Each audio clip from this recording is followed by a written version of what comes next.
welcome to another episode of Worst Collection Ever. This is the show where we tell you about the worst comic book collection in existence, and it just happens to belong to us. I'm Jen. And I'm Sean. And here we are again. Yeah, we're actually taping this On the day we're supposed to tape it? Yeah, it feels weird because It does. we're taping it relatively soon after the time we taped the last episode. Yeah. So it's kind of like a normal schedule. Yes. Because normally we just tape on Sundays, but lately we've kind of get into this groove of taping midweek, and just because of our schedule. And I'm feeling better. I know one of our listeners was asking me if I'm okay. Yeah, we're doing all right. I'm fine. We actually were supposed to go to Depeche Mode last night. Yeah, you know what? I'm glad we didn't. Yeah, why? No, because I think if we had gone, we would feel like garbage today. That's what I was worried about. Because I'm because this is the thing that sucks. It's So I bought the ticket. I bought these tickets for this show, forever ago. Yeah. And they were basically free tickets because I bought them with a gift card that I got as a part of my, as a holiday gift card. Yeah. So I got it, and I put the gift card to, I used that as part of the gift card. And I ended up, it was what was it, January, December? Yeah. These went on sale. So it's almost been a year that these tickets were on sale, or tickets, I bought these tickets, and then, the show just happened to be the week after probably one of the busiest weeks I've had in recent time. Yeah. With between the wedding I went to, and the Podfest, and the show, and just work in general. So, so it came time for this show this weekend, I'm still, and I got back, and I've just been depleted. Mm-hmm. Just it's traveling and everything, and just trying to get back on track. And I just didn't feel up for it, and Jen you didn't feel up for it. No, because I caught your whatever you brought back. Yeah, and I think I got off pretty good. I did too. For all things considered. Gross. But at the same, because I know other people have been stuff's been going around or whatever. I mean, stuff's always going around. Sure. We're a gross society. We were disgusting. So it's all true. So yeah, but but I wasn't feeling well, and just we were we shouldn't go out. No, and I'm glad we didn't go, actually. We got some sleep. I feel much better after getting sleep. Yeah. Things are good. Yeah, and it's strangely enough, we're actually back on track. Yeah. Somewhat. Oh, can I say something? Oh, yeah.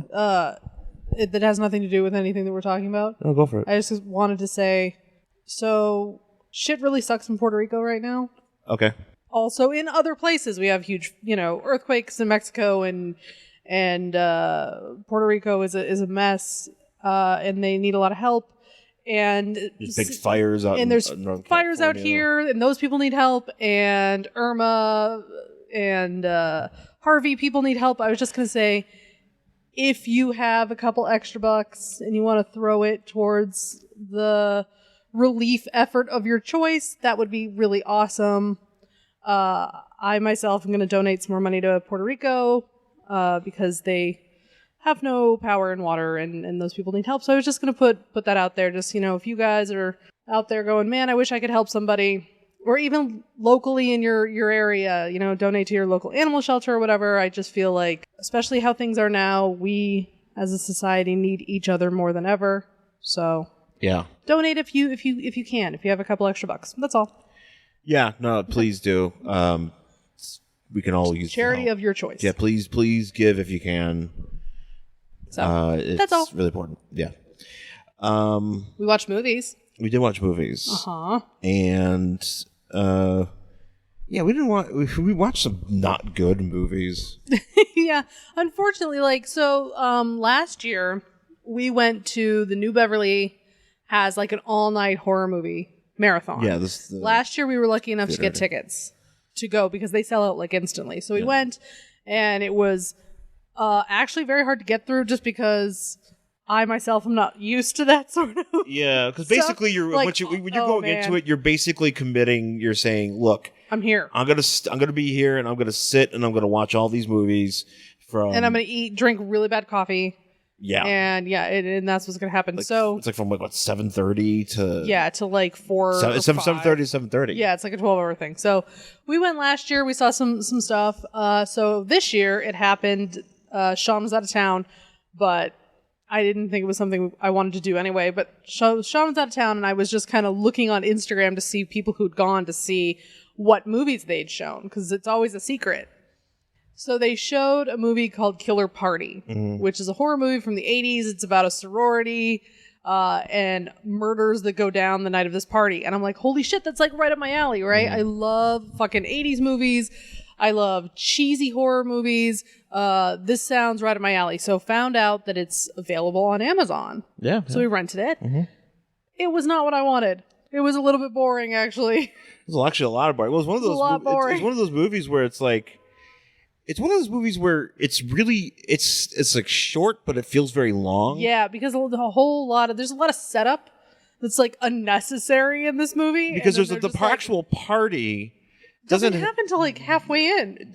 Yeah, it feels like it's not really like that central to it. Oh man, I want that party to start like 15 minutes into the movie. That's like the thing. You just be like set up that shit and then you start killing. Yeah, that's how that works. The movie actually does that really well. How was it? Sorority Slumber Party Massacre. Okay. Which actually does the first one. I just watched that one. Yeah. And actually, that one's really actually does that what we're the opposite of what this movie did, which was drag until you get to the part, and then it kind of takes like a really like weird ass turn, hard left turn that you don't really like. You didn't really. I mean, it kind of makes sense, but at the same time, you're like, wait, what? Well, this doesn't really seem like it should be a part of what this movie would be. I kind of felt like this was two different movies that they put together. Kinda, yeah, I can see that. They were like, they really wanted to do like a possession movie. Yeah. And that's what they were going for. But then they were like, well, that's not going to sell. Let's make it about a party at a college. Then we also want like a party where where we can young have adults get murdered. Yeah, and stuff. we can make sure we have tits because it's a fucking 80s horror movie. We have to have tits. So yeah, it was weird. And I was kind of disappointed in it, to be honest. Because I was like, I want...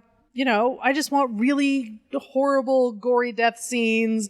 No, look, here's the thing. Give me 89 minutes of just horror, I'm a happy person. There were actually some pretty good gore effects. Oh, yeah, no, there was some great stuff in there, but I mean, it was just, it came too late. Well, the one thing, too, is that it's very confusing because you're watching the movie, and it starts out, okay, so this is how it starts. It starts out with, like... Oh shit, that's right. Like a funeral from the first creep show. Yes. And then it's like a woman who like in the 50s. It's in the 50s, and then this woman gets like dragged into a coffin because she's like, fuck you, mother-in-law, and she's like dragged in a coffin, and it's and then she gets burned alive. She gets burned alive, but turns out we're watching that on a movie theater, like a drive-in movie theater. And a drive-in where everyone's dressed like it's the 80s, but all the cars look straight out of 1956. Right. So you're like, wait a second, what? So then there's like this girl, and she's got like crimped hair with like pink in it and then blonde. And she's with her boyfriend, and he wants to make out, but she goes to get popcorn. Yeah. And she goes in, and there's nobody there. So there's like this long thing.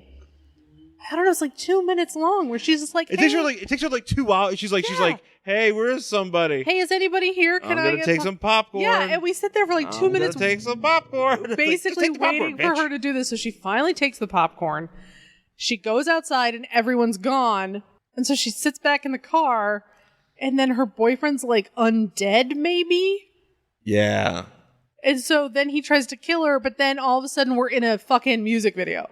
We're in like a thriller music video. No, but not like even like a thriller. Like this is like the band in the movie is called White Sister. Right. So imagine like dudes playing guitar and like kicking and imagine fucking Warrant, but they did Warrant does Thriller. Yeah. Or something to that. But like not as good as Thriller. Like not nearly as well done as Thriller. And so then we're just in this movie and everybody's dancing. It's more like Iller. And then it's like you watch that whole thing with the whole song, and then all of a sudden you're in the sorority house. Yeah, then you're watching. Like, why the fuck did that just happen? It never comes back. And then you're just like, oh, I guess that's the movie. The song never comes back either. That's it. Nobody references it.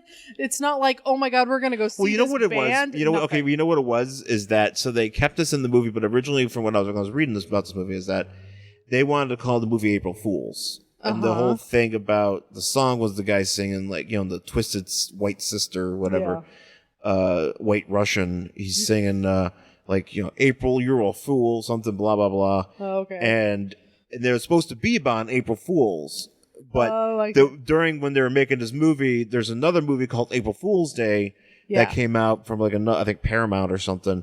And they had to kind of do a misdirect and call it something else. Yeah, but it all takes place on April Fool's Day. Like the party happens on April Fool's Day. The whole thing. Yeah, and there's like fucking nerds and fucking weird, you know, these weird. It's weird. There's two dorks, like a fat guy and a not fat guy. Eddie Deason dressed as a fucking bumblebees, and then the fat guy gets stabbed through the taint. Oh yeah, and then that other guy gets somehow just stabbed through the face at the same time. He gets stabbed through the face because he, for some reason, he sees his friend getting stabbed through the taint, and it looks like he goes to blow him. Yeah, he's like, but he decides to blow the drill bit that is stabbing his friend's taint, and then he dies because it's in his mouth. I don't know. That's I'm not making that up. No, you just see this guy. Like. So you just see like the fat guy is like sitting on top of like a vent.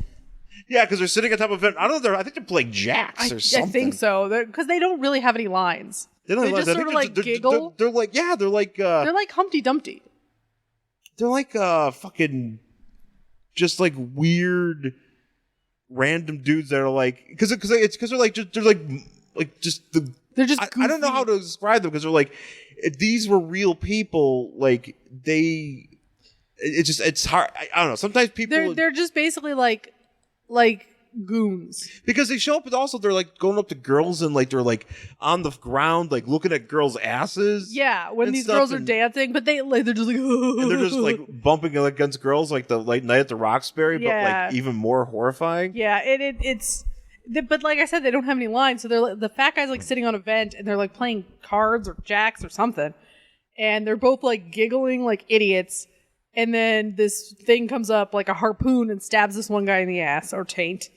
And the other guy goes, "What's happening?" And then you just see him lean forward. And then it cuts to like somebody walking through. And then they walk in and both of those guys are dead. And the nerd got stabbed in the mouth somehow. And you're like, what happened? How did that even happen? All right, they're dead. Doesn't matter. The end. It's ridiculous. It's weird. So yeah, it was... Yeah, I mean, it was whatever. It was just. There's also at the end because there's this whole thing with a demon at the end, and it's actually kind of like I kind of felt like that part was well done. And I kind of like that. And there's like actually some like some clever effects to that. I was like, oh, that's kind of neat. Just stuff that I'm like, oh, okay, this is interesting. And then they pull it off, and it just the movie ends. I don't know. It's kind of you gotta see it. You know, I would check it out. I don't know. It's just it's interesting. And then we also watched. Let's go through these real quick. We'll also go through these real quick. We also watched The House. Yeah, with Will Ferrell and Amy Poehler, which I didn't even realize was a movie. Oh, okay. Well, what's one of those movies that came out like in March? Oh, okay. And it was out, and then all of a sudden it's just all mad. Now it's on Vudu. Yeah, they're just like, hey, do you want to see a bunch of people you know in a movie that is stupid? Here's this movie.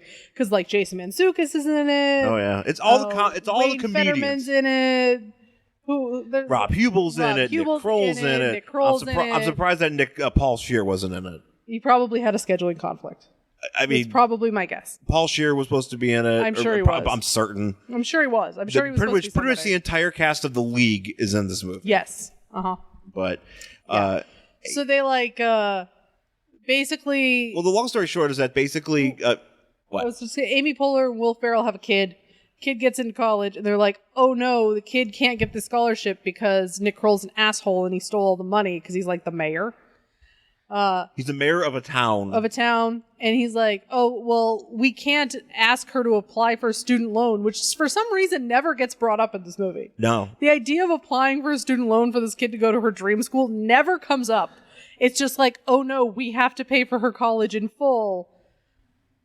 How about we start an illegal casino with Jason Mantzoukas? Right. And this is only for her first year in college. Yeah, that's it. That's it. They're only trying to pay her first year. Or for first semester. Not even for your first semester. Yeah. First semester in college, you're like, it's $50,000. No one's bringing up loans, huh? No one's talking about loans. No one's talking about doing the 2-year at the community college, transferring. Because God forbid you bring up loans. Right? But bring up actual loans that people... Because the only time they bring up a loan is they're like, oh, can we get a loan? Right. They're trying to get a loan to pay for her, not her getting a loan. Right. Which, I mean, student debt is bullshit. I will never pay mine off. I really actually do hope that I die owing at least $7, and I don't want anybody to pay it. I just want to be like, she died at 89 years old, she owed $7 on her student loan account, and no one's going to fucking pay it. Here's my middle finger.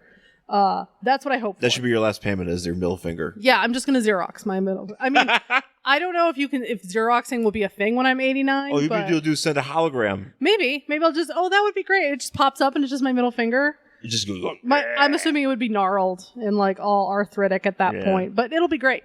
I'm really looking forward to it. I'm going to really stick it to the man. But yeah, so that's like never brought up, but they're just like, oh, I know, illegal casino. And so that's what they do. So basically they start up a casino. They chop off a guy's finger, which is gross, actually. Which is really uncomfortable. It's really upsetting because basically the neighborhood is so bored that they kill what's his face too. They kill Jeremy Renner. Jeremy Renner dies. They flat out murder Jeremy Renner, and there are no consequences. Granted, he was gonna do some shit to them. Yeah, he was, but they still murdered him. But they just basically end up like setting him on fire and chopping off his arm. Yeah. Like, this is what happens in this movie. Yeah. I'm not kidding. They like chop off Jeremy Renner's arm and they light him on fire, and no one pays any consequences for, not even like charged with like involuntary manslaughter. Nothing. Also, Jason Mantzoukas gets stabbed and he's fine. Oh, that's right. He gets stabbed for like 10 seconds and then he's like walking around like he's fine. Yeah, well, he gets stabbed. He goes, "Oh, I got stabbed. Ow!" Then the next like rest of the movie, he's like, "No, yeah, I guess I'm fine." Yeah, there's not even any blood on him. He's just like, "I guess I was stabbed." No, he was not stabbed. And there's no consequences, and that's what I don't like. It's like the American Pie movies. Yeah, it's one of those things where it's like, yeah, look, there's a ton of crazy shit that happens in people, in society, and just in towns and places that we have no idea. Yeah. That maybe it very much mirrors what happens in these movies. Well, yeah, but I mean, like, if you have an illegal casino, they don't get busted for that. They don't do any jail time for that. I don't even think they have a fine. They get to take the money and like pay off their daughter's tuition. They take the money that they stole back from an elected official who the one cop in the town, who's Rob Hubel, decides to arrest him because he feels bad for the cup for Will Ferrell and Amy Poehler. Right. So like, there's no charges for that. Okay, whatever. Then they cut off that guy's finger. There's no charges for that. Yeah. For assault with a deadly weapon. Nothing happens because that guy lives. No Surprisingly, he didn't get murdered in that house. No charges there. And then I think maybe he did. Maybe he didn't die. And then Jeremy Renner dies, and there's no like, not even like involuntary. There's not even a cop. Like there's no cops or like investigators being like, so you murdered Hawkeye in this house. Like what happened? Like we need to find out. This is like a fucking CSI shit. Right. Well, not only that, but like if somebody like runs in front of your car and you hit them, like it's an accident, but you're still gonna get charged with something. Yeah. Like what the fuck? Like there's none of that going on. They're just like, it's fine. Oh, and then at the very end, Jason Mantzoukas and his wife decide to commit insurance fraud. Yeah. And that's okay. Well, they'll get away with it. I'm sure that there's no consequences in this movie. Right. That's it's kind of stupid. It's kind of stupid. And then when you fell asleep, I finished watching a movie I started called Beyond the Darkness. I think it was Beyond the Darkness. Mm-hmm. Yeah. That's also the name of a podcast. Beyond the Darkness, which is one of those like Italian horror movies. It's an Italian horror movie from like the late 80s, early 90s, but it was like it's done with like American actors, but it's produced like you could tell it's produced like Italian, and it just it's the kind of movies they make. It's a dumb movie because basically it's about like a haunted house where like some kids are going. It's basically like a poltergeist kind of movie. Yeah. Where like a house was built on top of a witch burning site. Sure. So for some reason, a priest with a family. He must have been a reverend. He must have been a reverend, but it didn't really feel because it felt like it was very Catholic. It did. It did. It's very like, hey, this is Catholic, man. Don't fuck with this. Yeah, and I'm like, but where'd that lady come from? You can't be married to her. Well, apparently he was married and apparently he had 2 kids. Apparently he was just like a temporary priest or something. And Was temping the agency sent him over? Temp Priest. That's my new show that's going to be right after Sister Kate on NBC. Oh, that's great. They're like, hey, go in. Oh, it's going to be because we're going to do, because this is what we're doing. We're doing Sister Kate, Temp Priest, and then Father Dowling Mysteries. Oh, there you go. Followed by Highway to Heaven. Oh, my God. That is the most primetime Christ night you can get. It is. It's quite the Catholic lineup. That holy that's a very God lineup. It is. Or maybe if Temp Christ gets canceled, we can throw Amen in there. I like Temp Christ. I like the idea that like you would just be Temp Priest. Temp Christ. Temp Christ. Hey, will you go fill in for that guy? He doesn't want to carry the cross any further. Hey, that would be Simon. He's calling out That sick. was Simon. That's Simon's story. The guy that helped Jesus carry the cross for like a few feet. Yeah, well, For a little bit. so we're just gonna make a whole TV show about that guy? Why not? Why not? They've done shit ton of movies about Noah. That's true. You know, they're finding all sorts of people do movies about. What about Simon? Great question, Temp babe. Christ. Because you know what? I'm all about the tertiary characters. I know. Simon who carried the cross for Jesus is the red tornado of the Old Testament or New whatever, Testament. the New Testament. Excuse me. Yeah, I did go to religion, a Catholic school, whatever. Yeah. I didn't. Wow, that's actually a really powerful bit. I'm so proud of you. I don't know why. I feel very accomplished. I feel like I should go tell some Catholics about it. You should. It's like, hey, check what I did. It's like, whatever, get out of here. I mean, we're all on like a network What? with Catholics. You tell one of us, we all know. Oh. That's well, how you it can tell your works. mom. I can tell my mom. I can tell my mom. My mom will tell everybody. It's like, oh, well, guess what Sean did. Yeah. Yeah, my mom would be like, I don't talk to anybody. I'd be like, all right. Listen to this. Listen to his pitch. We're gonna do a play. Oh, we should. Yeah, it's actually be better if we did a play. Sure. Do it at the Paris Center Okay. and back home in Buffalo. All right. And they could be in the There's a built-in audience right there. We could be in the Cheektowaga Times. It'd be like local area local woman's hot shit Hollywood son returns to town with new play. Temp Christ. Temp Christ. It's the best play. I can't wait. Can't wait to see it. And I can. Oh man, that actually sounds like a great movie. Like a great premise for a movie. What, Temp Christ? No, but me creating Temp Christ and then doing it at the Paris Center. Sure. I support this. Man, I come up with all the good ideas on this show. You really do. You got a lot of thoughts. But anyway, this movie's dumb because it's basically like Poltergeist, but in a house, and the priest is a dad. Craig T. Nelson's a dad, or he's a priest, and then fucking what they do is like some kid gets because these witches that just show up and they're all covered in the black shrouds or whatever. Yeah. And they grab the son, and then the priest, the father priest, has to go back and get his son out of this other dimension that's through this wall in his house. And he just kind of walks in and he sees his wife because his wife is with the son. He's like, all right, come on, let's go. Let's get out of this dimension. Right? So they walk out, but it turns out they took the wrong son because that son is like an evil witch boy. Oh, now. no. He's Is it Clarion? It's Clarion. Yeah. And so they're like, so instead of being like, because what happens is they're outside, they put the witch boy in the back seat, and they're like, and they see, their son up in the window in the house, and they're like, is that just a trick? It's like, no, we have the wrong son. And How do you know? Because the other son has milky eyes. Oh, what, you couldn't tell? Because he opens his eyes and he's like, I'm Clarion, Yeah. And they go, well, I guess we'll just take him back to somebody's house and have him take a nap. Or I think they go back inside. I think they go back inside the house and they have him take a nap, and then they just wait till the morning to get the real son. Why do I have to wait till the morning? I don't know. It's so weird, and it's just a lot of all right, let's go get the real boy, and then they do, and then that drunk priest gets electrocuted. Oh, good. In a chair. Yeah. And then they get the real boy, but he ends up being a witch boy anyways, and that's how the movie ends. What happened to the daughter? Oh, she's fine. Oh, okay. She goes and hangs out with another priest who dies. Oh, well, that's good. At the end of the movie, yeah, she just all of a sudden it's just like she just hangs out with her teddy bear, and she's like she tells another priest he sucks, and then she just hangs out with him. Well, because from what I was seeing, they were after the daughter. She was having those weird dreams. No, then they grabbed the son. It was a swerve. Oh, I see. They're like because they cut a promo on the daughter after they took the son. It's like, we're coming for you, lady. And then the witches did. They cut a promo. I'm so that's very good. That's good. You told me to cut a promo today. I did. Because I got a name tag with my name misspelled, and John was like, "You should cut a promo on those people." Why not? It's all right. I just fixed it. You should be like, "Let me tell you something, brother," or whatever. You should. Yes, I'm gonna walk up to a table full of women and say, "Let me tell you something, brother." Because we're like brother sisters here, right? Okay, so yes, brother sisters. Brother sisters. That's a thing. Yeah. All right. Well, let's take our break. Come back and we'll talk about our book for this week. You like cheap comic books, right?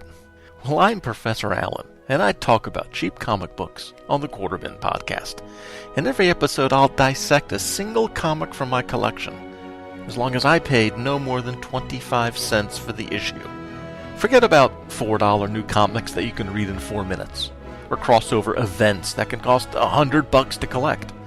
Join me in the Quarterbin, where even bad comics are a bargain, and good ones are a steal. The Quarterbin podcast is part of the Relatively Geeky Podcast Network. Visit us at relativelygeekypodcast.blogspot.com or search Relatively Geeky or Quarterbin Podcast in iTunes. I guarantee it'll be worth every penny. All right, we're back here on Worst Collection Ever with our book for this week. I guess we should talk about comics. Nah. We were talking about movies for so long, and I was like, are we a movie podcast now? We're turning into an everything but comics podcast. I know. Well, you know what? Here's some of my selections from Dave and Adams out in Buffalo. Shout out to Dave and Adams. I got myself a Ravage 2099 comic. Lord. Which, if you're not familiar with Ravage 2099, you're like everybody else.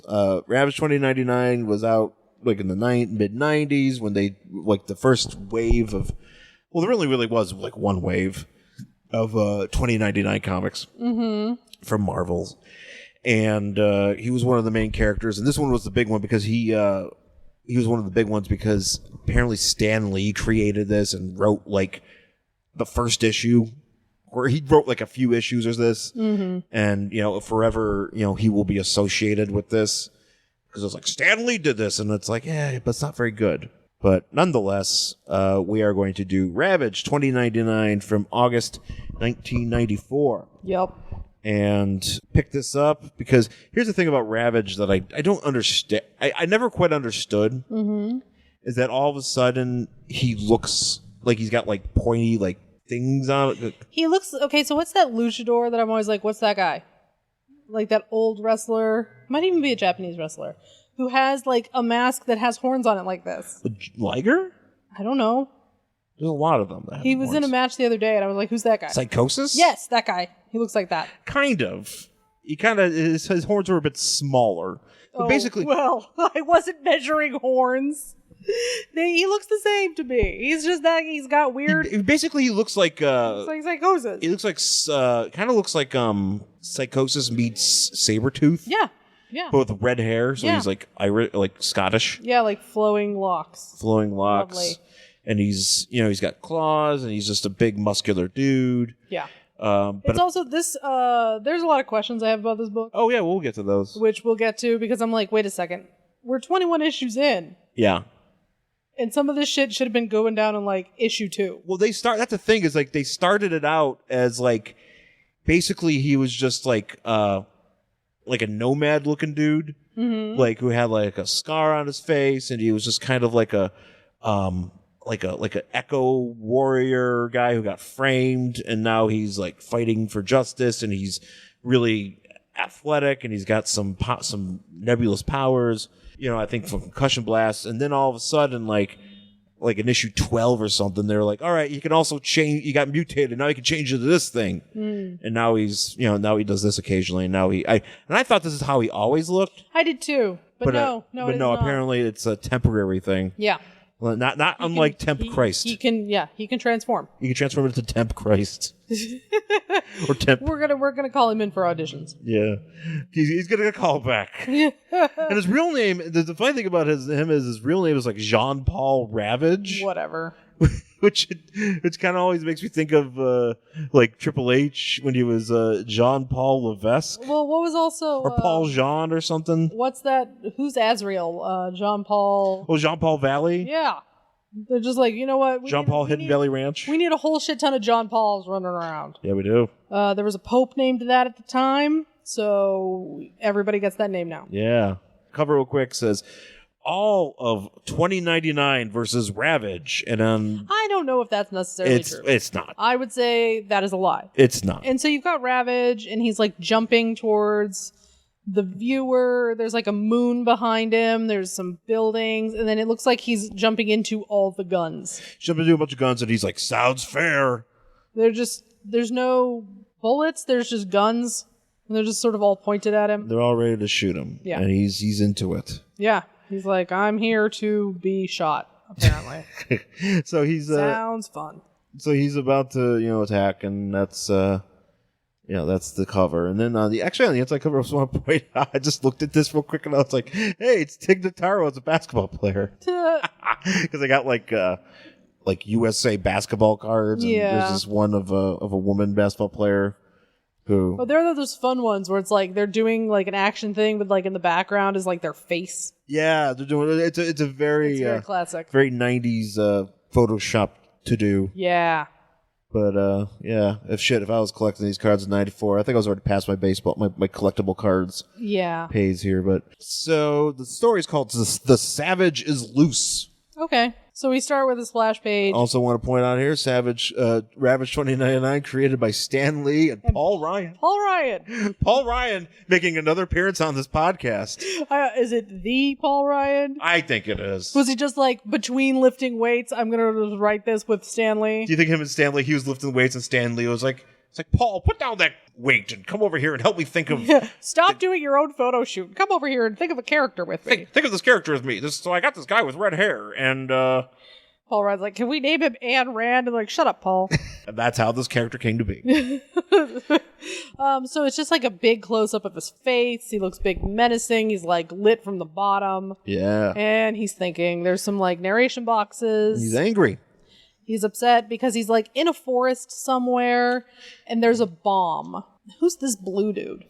Well, that dude's dead. Oh, so there's a dead guy. So what happened was in the issue previous to this, probably what happened right before this happened is that Ravage came upon, or something happened where he encountered this fight between this young cow, cat boy. Yeah, it's like it's like a manimal, whatever. Because he's not a human, but he's not an animal. And he speaks like bad man, tell whatever. Like he speaks very like it's caveman. Like, caveman type English, but I'm not really sure what he is. But he and this guy were fighting, and the blue dude is dead, and the pink guy who was fighting is severely wounded. Right, and there's apparently Ravage a knows bomb. Who this guy is, and there's a bomb planted somewhere. I guess this pink guy planted it because his master told him to. Right. And he's like, am I going to die? And Ravage is like, I can't lie to this guy. Everybody's lied to him his whole life. So I'm just going to tell him, yep. He does that thing in like the movie The Grey where like Liam Neeson's like, you're going to die soon. Yeah. And they're like, holy shit, that dude died. And he's like, yeah, because I told him he was going to die. Yeah. R.I.P. that guy. So he like, the pink guy, what's this guy's name? Cat. Oh, I was going to call him Kevin. You call him Kevin. He might as well be. I mean, he's got a blonde mullet. He could be a Kevin. He'd be a Kevin. So Kevin digs up his bomb, and is it like an atomic one? Apparently, it's literally an atomic bomb that was just buried randomly in a jungle. In a jungle, and Ravage is like, "Oh no, we're gonna die!" But then he punches it because he doesn't know how to disable it. So he's like, "Whatever, fuck it. I'm just gonna rip it up. Just rip at it." And he's like, "Okay, we're gonna die," and it just sort of like fizzles out. Yeah, well, he stops the bomb. Is that what he does? It looks like he just punches it. Well, he just slashes at it, and he's like, "Oh, that shouldn't stop it. That is the shittiest way to defuse a bomb. That's how he did it. Bullshit. He cut whatever wire needed to be cut first, and it didn't explode. He's like, green wire, or whatever. He's like, wire. So, and then he's like, yay, Kevin, we're alive. Oh no, Kevin is dead. Kevin is dead. So R.I.P. Kevin. So he decides So he's like, let me pick you up, Kevin, and I'm going to take you over to a city. I don't know how far away the city is. I don't know what city. I think it's maybe they're in New York. I don't know. So he picks it up and he leaves. But then we cut to, we're in a hospital with, I don't know, some guy. I don't know who that guy is. It's Howie Mandel. Howie Mandel and a guy hooked up to machines. And there's like a doctor. And Howie Mandel is like, no, I need to talk to this guy. You wake him up right now. Well, so here's what I think is happening. I think this guy that's all beat up has come across Ravage. Well, he's come across, I think he was like a partner of Ravage's, and Ravage is somehow, I think he set Ravage up. And Ravage, and it was just around this time that Ravage turned into this monster. Okay. And attacked him, and now he is about to die or something. And then whoever, or maybe whatever this other guy here, I don't know, who was this, Alec or whatever. Yes, this other guy that we encounter later. That's some business type that is like, okay, well, we need to basically get him to tell us that Ravage is a monster, and right. So we can arrest Ravage, or arrest the man, Jean-Paul Levesque.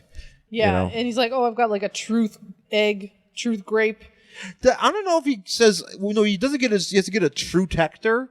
But for some reason, he decides to give him like a grape. Yeah, or that's like what I was like, is it the same thing? He's just like, here. Or it's like a grape you like. Have a grape. It's like a drug or something. Sure, why not? Maybe it's meth. We'll just say it's grape meth. Did you see this? Oh yeah, that's whatever. There's like a bullpen. It has like an ad. Punisher meets Archie. Punisher meets Archie. Which, what the fuck? Look, is that just Riverdale? That's what I feel like. Look, I mean, I'm late on Riverdale. I'm late on Archie, and I don't feel. Well, I used to read Archie when I was a kid. I know you. I mean, I know you did. Not like a ton, but I definitely did. I've never had a relationship with Archie in any way. Like, so anytime I'm seeing it and they're doing crossovers or whatever, I don't care. I remember Archie, but I was never so into it that I would want to pick up a crossover. Now, I would pick up that Punisher versus Archie if I found it for $1, because what the fuck is that? Yeah. But I'm not going to pick it up because I'm hoping it's a good book. No. I'm hoping the opposite, actually. Yeah. So we're back with the Ravage. And I just have to point this out. So Ravage walks up to this kid who he apparently knows. And he says to this kid, "You've grown, Dak. The muscles suit you." Which is the fucking creepiest thing. You know what that is? That's basically what the guy in the Creator shirt said to his very young boyfriend when we were in West Hollywood. We talked about the Creator man on the show I'm before. sure we have. The guy, so there was like an older dude, probably about 50, dating a very young boy. We're talking like 18, 19 years old. And he was like, when I met him, he didn't have any muscles. That's exactly what this guy sounds like. Yeah. But also the least the catch for me was he was wearing a Creator shirt, which is Creator with a K. That's a thrash metal band from the 80s and 90s. Oh, that guy's dedicated. That guy was like, that was something else, because I totally believe that guy actually does like Creator. Oh, absolutely. Like, that was not an unironic shirt. No, he was wearing it because he bought it at the show. He bought it at the show in 1986 in LA. Like, they came to the whiskey or to like the fucking the whiskey, the Roxy or whatever. He bought that show and he managed to preserve it for 25, 30 years, so he can wear it out on the street with his young boy friend. Yeah. So anyways, so he's just basically a pervert. So Ravage and who is no longer a monster. He's now he's a 80s corporate guy. Oh yeah, with a ponytail, and he's like, "Hey kid, friend." Ponytail and earring. Yeah, hey kid friend. He's like, "Hey, what's that you got?" And he's like, "It's a dead guy." He's just like, yeah, I got a dead pink. Dead thing. I got a dead pink monster. Cat human dead monster. It's like, I got this dead monster. I don't know what to do with him, so I just thought like I could bring you this body. And they go, yeah, we can bury him. Yeah, well, whatever. We'll figure it out. We'll bury him. Here's like, I brought you a body.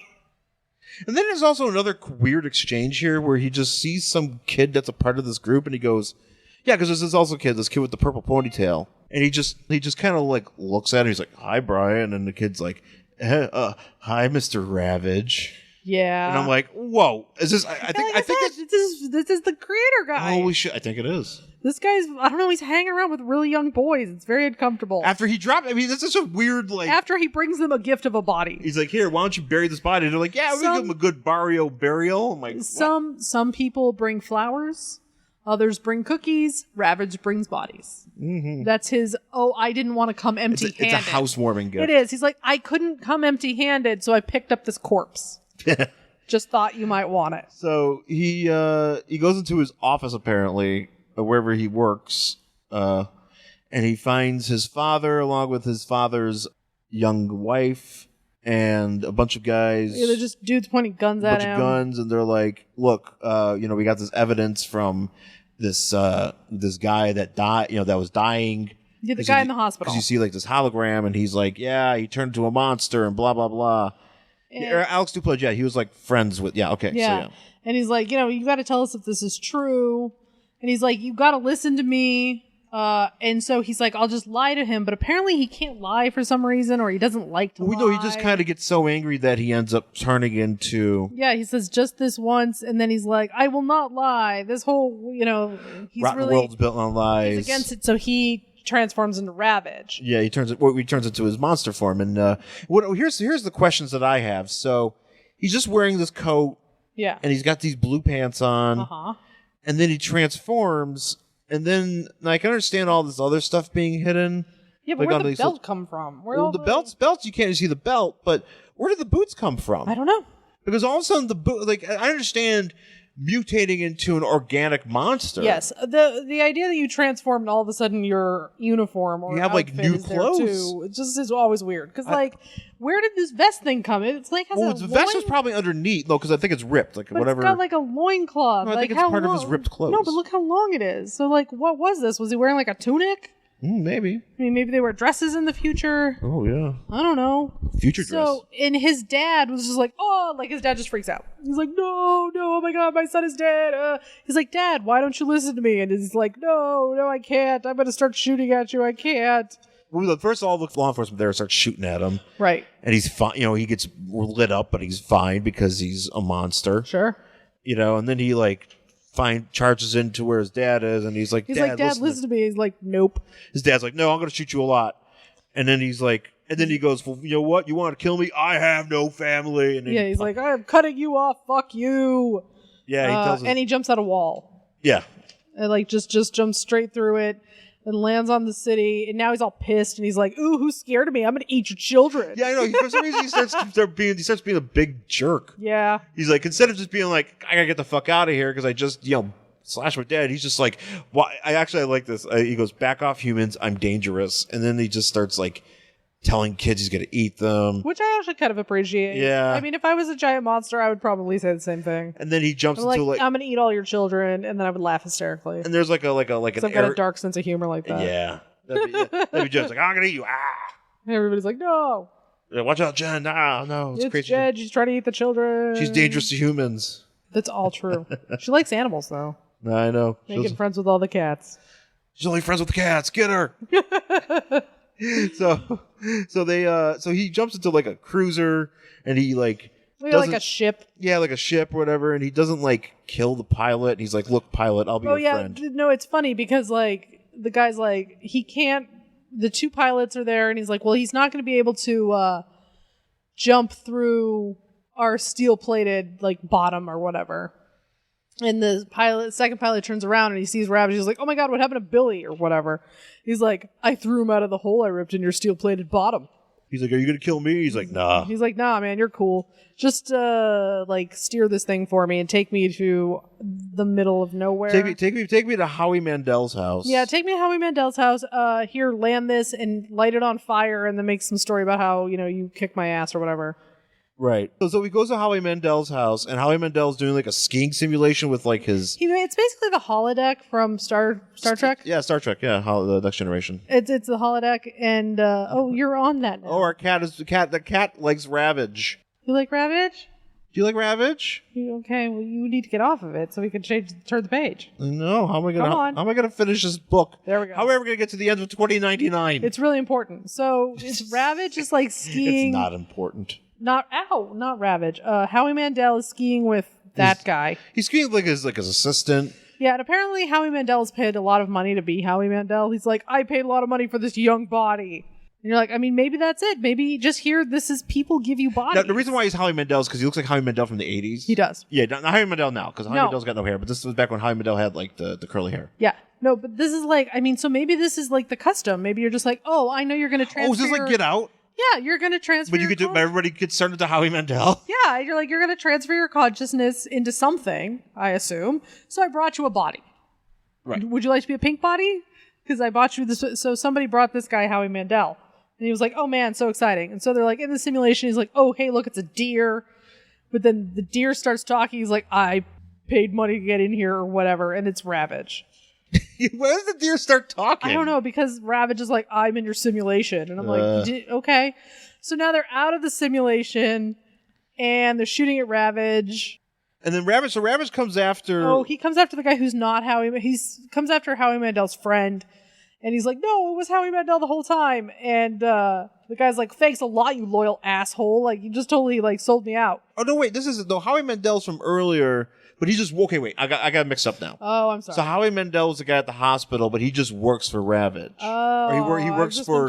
He works for this... Yeah, Howie Mandel works for this guy, Darius Rush, who's this guy with the ponytail. He kind of looks like Pete from Mad Men.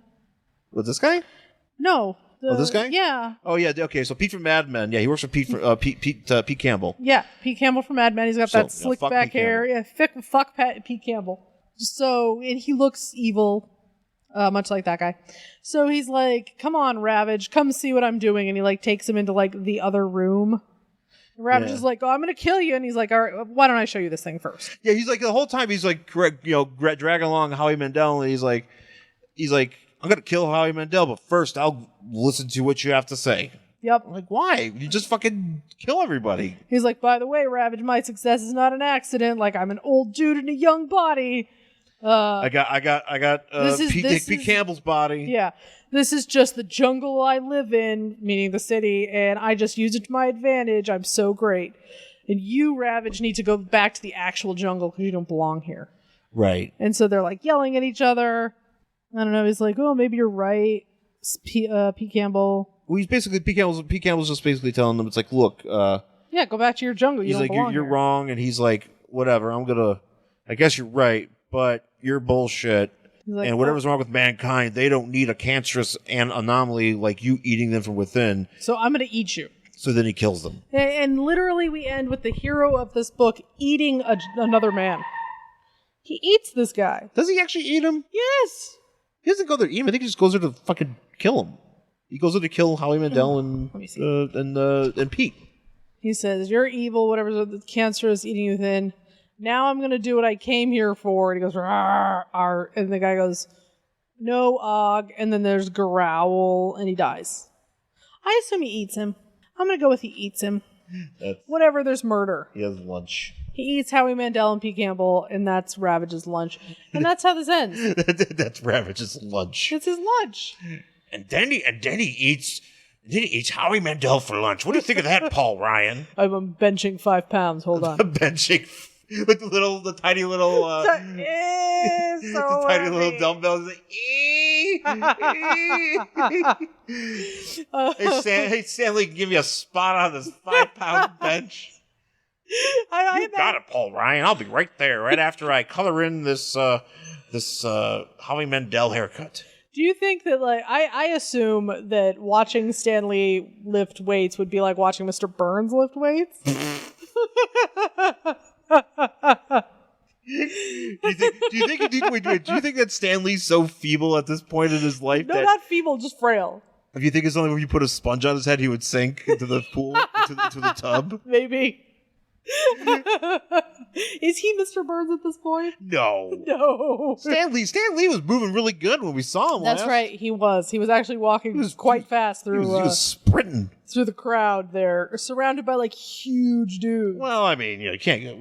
Nobody's getting close to Stan. No, but I mean, like, these dudes were huge. This was like they were just like, hey, Vince McMahon, do you have any spare huge dudes? And they were like, here, have these 4. And he's like, okay, thank you. Do you think Vince McMahon has a closet of huge dudes? Yes, he does. You know Vince McMahon loves huge dudes. I got a few in my office. They're hired by Stan Lee. Like, literally, like, I don't think the WWE would exist in its present form if it wasn't for Vince's... Well, no, it wouldn't. But No, it wouldn't, but I mean, like, Vince's love of huge dudes. Like, I think if you just had Vince who was like, I like good wrestlers, it would look like... Vince doesn't like wrestling at all. That's what I mean. He just loves a huge dudes in small pants. That's all. It's just like, give me the biggest. And you're like, okay, dude. Bloody small pants. Fit in there. Like, I think Daniel Bryan's career would have looked a lot different if Vince wasn't just, like, had such a hard-on for huge dudes. No. Of course not. Yeah. A lot of things would be very different if Vince McMahon wasn't a sizist. Is that what he is? He's a sizist. He's a sizist. That's a term. Sure. I'm why making not? that up. I'm standing by it. It's a great term, babe. Vince McMahon is a sizist. I'm gonna take a sign. That's gonna be a sign. Vince McMahon's a sizist. What are you talking about? Just John Cena? What? Because fans don't understand. I'm sure there's a couple. There are a few marks who would know what you were talking about. I don't know. I feel that's the most inside wrestling term anybody could ever make, and I will yeah, blow everybody's minds. But you know what? I think that there's plenty of dudes out there who are just like you. They might think I might be calling him a size queen. No, size-ist, different. Sizist. I mean, he might be a size queen, but I can't really speculate to that. I'm a size queen. Good lord. Linda's a size queen. Oh lord, what happened to this show? I don't know. What happens to this show? Every single time we do it, it just like goes off in the weirdest direction. Well, I mean, we're reading a comic book from... this comic book is stupid. When this comic book came out, Kurt Cobain just freshly died. That's true. Fresh death. It started to really morbid up. It really did. Hopefully someone will bring my body as a housewarming present. Are they going to dig up our bodies and just be like, well... I assume that you only use fresh ones. I mean, I don't really know how it works. What if you want to go vintage? But that's all like smelly and stuff. Like, I mean, are we bringing mummies? Like, what are we doing? Bringing mummies. I mean, like, I broke into the Smithsonian to get this mummy to bring to you. That would be like Nick Cage, who will somehow still be alive in 2099. Nick Cage has been alive. Nick Cage is Vandal Savage at this point. Nick Cage is Nick Cage and Keanu Reeves is my theory that they're Highlanders. This is my new theory that I'm sticking about. They're Highlanders and they're or like immortals, but I just call them all Highlanders. They're just there can be only one, and they've decided to have a truce and have acting careers instead. Mm-hmm. But one day after Hollywood burns to the ground, then they'll have to fight. I look forward to that. So do I. I want to see that. I really hope Keanu Reeves wins. Oh, Keanu Reeves is going to kick his ass. Yeah, I think he's going to. But they're both immortals. Yeah. Just, you know. Well, there you go. Nick Cage and Keanu Reeves are immortal Highlanders, and Vince McMahon is a sizist. If you take anything away from that book, or take anything away from our discussion of Ravage in 2099. Yeah, if you take anything away from the podcast, just make it that we don't know what we're talking about. Oh, well, that's been well established. Oh, yes, it has. Would you read the next issue of this book? No. No? No. You're not interested in the rest of this story? Nope. I don't know. I'm oddly... Because it's one of those characters that, like, in my mid-90s comic Are you going to start collecting all of these? I don't know. I can't. I have to I think that's order. A yes. What? I think that's a yes. You're gonna do your Guy Gardners. I got other ones to collect right now, but and I need to get everything in order and clean everything up. Oh, I know. And read all those ones. Get my shit in order. Yeah. But I feel like I'm on my way there. Yeah, that sounds right. Yeah. Ravage 99 is way down at the bottom of the list. Okay. Well, I might actually attempt to see if I can make Ravage 99 in my wrestling game. Oh, that would be very exciting. Now that you've purchased WWE 2K18. Which, by the way, once I finally get caught up releasing I Could Talk Kayfabe episodes, you you'll get to hear our thoughts on that game, myself and Joe. Yeah. Which at some point, because Joe bought the game too, and we're going to have plenty of time to fart around with it. Yeah. And try to make, Ravage 2099 and see how that goes.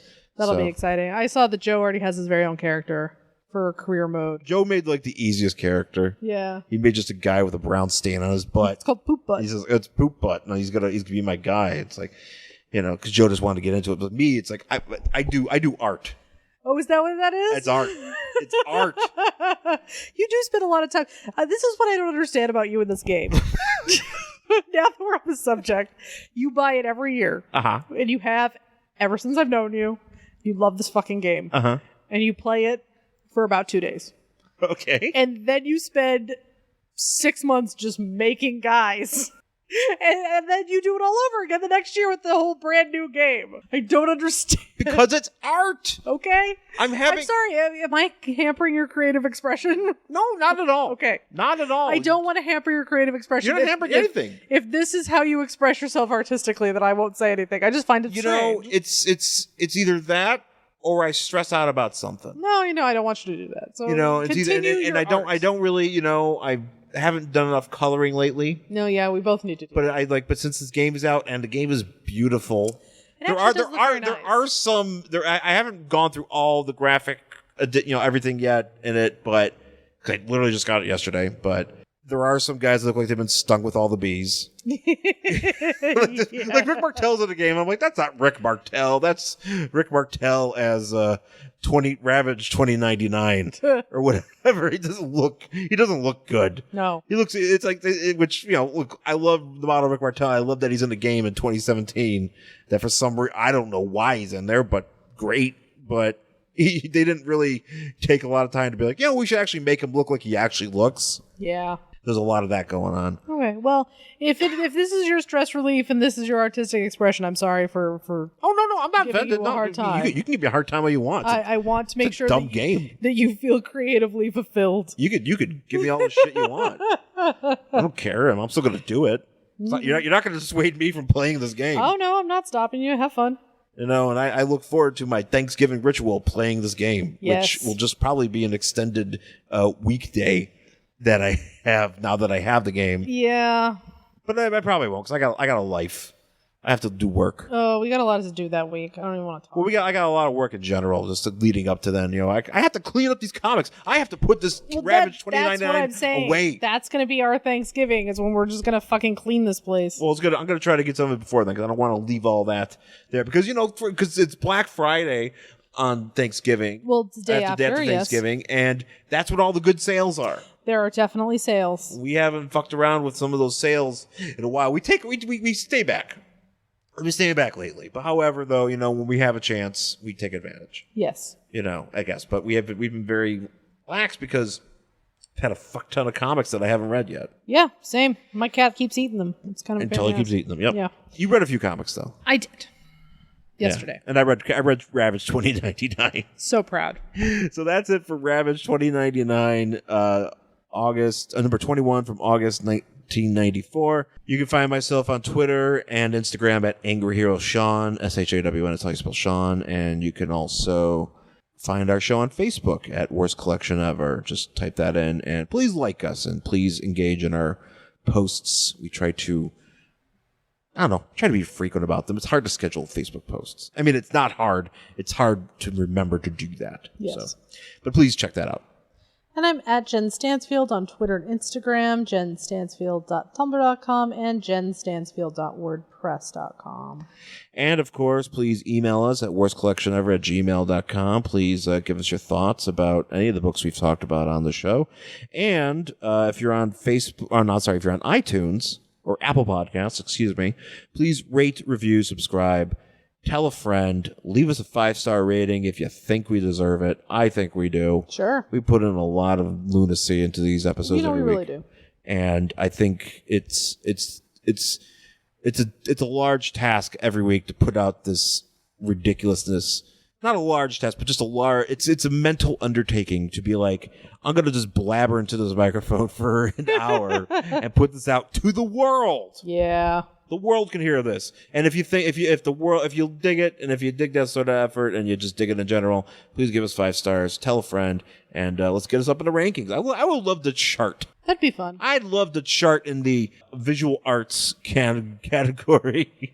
Oh, it's The Drowned. Batman the Drowned coming out on Wednesday. Oh boy. I think he kind of looks like a lady.